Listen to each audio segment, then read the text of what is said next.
আসসালামু আলাইকুম, আপনাদের সাথে আছে আমি ফায়াজ রহমান। আজকের লেকচারে আমরা ভেরিয়েবল সম্পর্কে জানবো। চলুন শুরু করা যাক। আমরা যদি প্রথমে লক্ষ্য করি তাহলে এখানে দেখতে পাচ্ছি তিনটি লাইব্রেরি ফাংশন নেওয়া হয়েছে এবং ইন্টিজার মেইন নামে একটি মেইন ফাংশনের ভিতরে আমরা কিছু ভেরিয়েবল কল করেছি। এখানে যদি দেখি আমরা তাহলে দেখতে পাচ্ছি ইন্টিজার নাম্বার 1 এর মধ্যে আমরা দিয়েছি 20। এখানে ডাটা টাইপ ইন্টিজার করার মূল কারণ হচ্ছে এখানে যে ভেরিয়েবলটি আছে সেটি মূলত ইন্টিজার টাইপ, যার কারণে এখানে ইন্ট লেখা হয়েছে এবং এখানে ফ্লোট নাম্বার 2 ইকুয়াল 11.5 দেওয়া হয়েছে।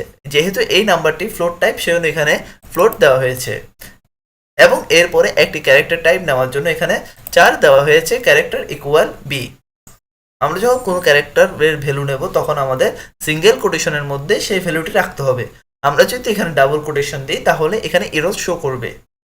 এখন আমরা যদি এই তিনটি ভেরিয়েবলকে প্রিন্ট করতে চাই তাহলে আমাদের প্রথমে লিখতে হবে প্রিন্ট এফ ডাবল কোটেশনের মধ্যে প্রিন্ট এ ইন্টিজার নাম্বার। এই লেখাটি আপনি দিলেও চলবে, না দিলেও চলবে। এই লেখাটি মূলত আমরা একটি সেন্টেন্সকে প্রিন্ট করার জন্য লিখেছি এবং এখানে আমরা দিয়েছি %d ব্ল্যাকস্ল্যাশ n। এই ব্ল্যাকস্ল্যাশ nটি মূলত নিউ লাইন তৈরি করবে।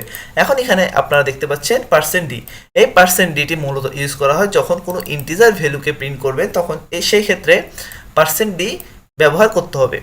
আমরা এখানে যেহেতু %d দিয়েছি তাহলে এখানে আমরা নাম্বার 1 দিচ্ছি, কারণ আমরা এখানে কোন ভেরিয়েবলটি প্রিন্ট করব, এখানে নাম্বার 1 ভেরিয়েবলটি প্রিন্ট করব, যার কারণে আমরা এখানে নাম্বার 1 ভেরিয়েবলটি লিখেছি। আমি আবার বলছি, আমরা যখন কোনো ইন্টিজার ভ্যালু প্রিন্ট করব তখন আমাদের এখানে %d ব্যবহার করতে হবে এবং আমরা কোন %dটি প্রিন্ট করছি সেক্ষেত্রেও আমাদের এখানে ভেরিয়েবল নাম্বার 1টা লিখে দিতে হবে। এরপরে যদি আমরা লক্ষ্য করি তাহলে দেখতে পাচ্ছি প্রিন্টএফ এর মধ্যে ডাবল কোটেশনের ভিতরে প্রিন্টএফ ফ্লোট নাম্বার দেওয়ার পরে %f নেওয়া হয়েছে। %f মূলত ফ্লোটের ক্ষেত্রে ব্যবহার করা হয়।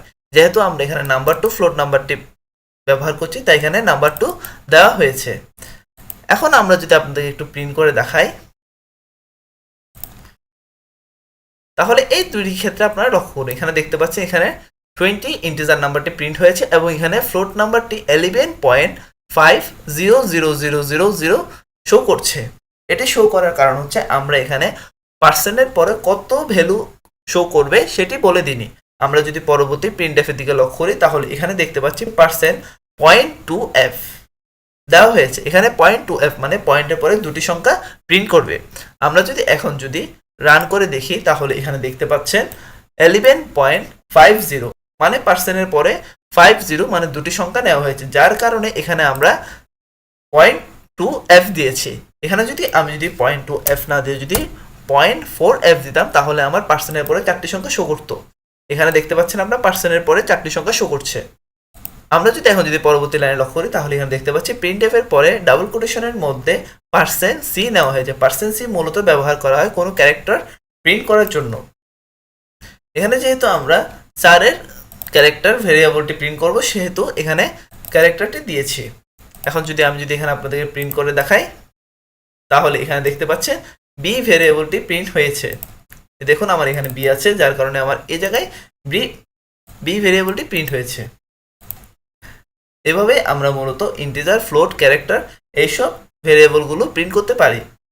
ধন্যবাদ।